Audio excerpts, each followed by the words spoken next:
This track is about everything related to the front end in terms of everything that's happening in the browser with today's applications. There's more activity in the client than ever before. We're pushing all the stuff that used to be on the server into the client. There's a lot of frameworks to deal with all these things that are happening in the client. We have WebSockets, we have Ajax, we have MVC frameworks. So the Hyperinteractive Client track is about all of these things and everything that's happening on the front end. I work as a developer advocate for Telerik, which makes a lot of different developer tools. Some of the key issues that are facing developers and architects, the architecture of how your application should be built for the front end. So there's a lot of code.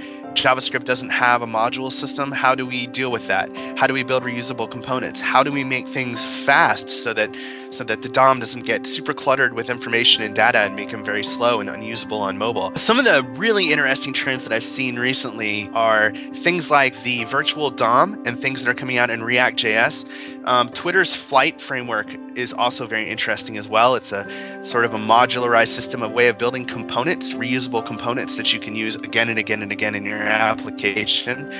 I think that another one that's becoming even more relevant is the idea of polyfilling, or this idea that I need to provide the same functionality across browsers if I'm going to build this highly interactive application. I would tell anybody that they need to attend the Hyperinteractive Client track because we have some amazing speakers lined up. I'm very, very excited about some of the people that are going to be speaking. Cassandra Perch is going to be talking about Twitter Flight. Brendan Satchel is going to be talking about polyfills. We're going to have people talking about React. We're going to cover the wide spectrum. So we're not just going to talk about what's new in building really rich interactive clients, but we're going to talk about how you can tie that in and make it part of an existing build system. So we're going to go womb to tomb.